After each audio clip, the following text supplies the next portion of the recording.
Hawker বসে, বিশেষ করে জিন্দাবাজার বন্দরবাজার এলাকায় আমরা ব্লক রেড দিয়ে একসাথে তাদেরকে গ্রেফতার করব।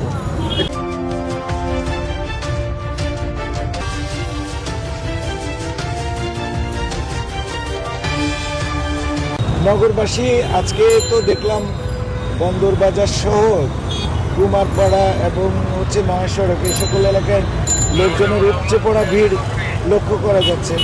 আনন্দমুখর পরিবেশে তাদের কেনাকাটা এবং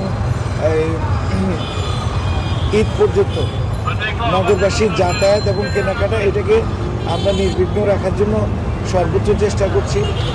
আগাম সবাইকে ঈদ মোবারক জানাচ্ছি।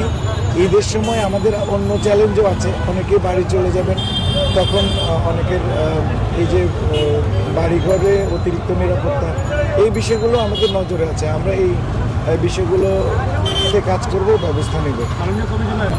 হকাররা বসছে এবং হকারদেরকে উচ্ছেদ করা হচ্ছে এবং নিয়মিত অভিযানও পরিচালনা করা হচ্ছে। এবং আমরা বলেছি যে এরপরে যদি হকার বসে, বিশেষ করে জিন্দাবাজার বন্দরবাজার এলাকায় আমরা ব্লক রেড দিয়ে একসাথে তাদেরকে গ্রেফতার করব। তাহলে এইটা তাদের পরিবারকে নিয়ে আপনি আসেন, আমরা পুরো বিষয়টা খতিয়ে দেখছি।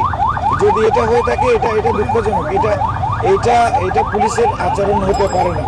আমাদের আইন অনুযায়ী আমাদের যে ইয়েটা দেওয়া আছে, একজন নাগরিকের যে অধিকার, এপ্রিহেন্ড করার পরে বা গ্রেফতার করার পরেও তার যে নাগরিক অধিকার, সেই অধিকারটা অবশ্যই নিশ্চিত করতে হবে। আপনি যেটা বলছেন এটা যদি সত্য হয়ে থাকে আমি দুঃখ প্রকাশ করছি এবং এই ঘটনা যেন না ঘটে সেজন্য আমি আরও কড়া নির্দেশনা দেব। দোকান মালিক সমিতি তারা কিছু কমিউনিটি পুলিশও দিয়েছে, কমিউনিটি ট্রাফিক দিয়েছে। তারা এই ট্রাফিক শৃঙ্খলা নিয়ন্ত্রণে আমাদের সাথে একযোগে কাজ করছে। না, এটা হওয়ার কথা নয়। কারণ হচ্ছে যে আপনার লকআপে যদি থাকে নিয়ম অনুযায়ী তাকে তো খাওয়াইতে হবে। এখন আপনি যেটা বলছেন বিষয়টা আমার নজরে নেই। যদি এরকম হয়ে থাকে প্রমাণ আছে, ভিডিও ডকুমেন্ট আছে, আচ্ছা, তাহলে প্রমাণ সহ আমার কাছে আসেন, আমরা এটা দেখব। আমরা মানবিক পুলিশের কথা সবসময় বলছি। একজন অপরাধীরও কিছু মানবিক অধিকার আছে, সেই অধিকারটা যেন ক্ষুণ্ণ না হয় এটার জন্য, এটা নিশ্চিত করার জন্য আমাদের সকল পুলিশ সদস্যকে কিন্তু নির্দেশনা দেওয়া হয়েছে।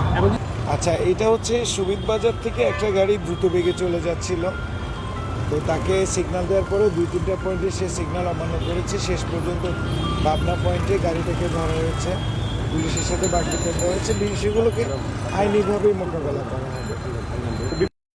আমাদের কার্যক্রম চলমান আছে এবং এরা প্রফেশনাল চিন্তাকারী, যার জন্য আমাদের সময়টা একটু বেশি লেগেছে। বারবার তারা অবস্থান পরিবর্তন করেছে এবং হাউজিং স্ট্রিটের যে চিন্তাকারী রশিদকে ধরা হলো, তাকে আমরা 3বার অভিযান করে ব্যর্থ হয়েছি। 4র্থবারের সময় আমরা সফল হয়েছি। তো আমাদের অভিযান চলমান আছে, এদেরকে ধরা পড়তেই হবে। বিভিন্ন জায়গায় যে এরকম পুলিশের সাথে অপ্রীতিকর ঘটনা ঘটছে, সেটাকে কি মোকাবেলা করবেন আপনারা? কিভাবে?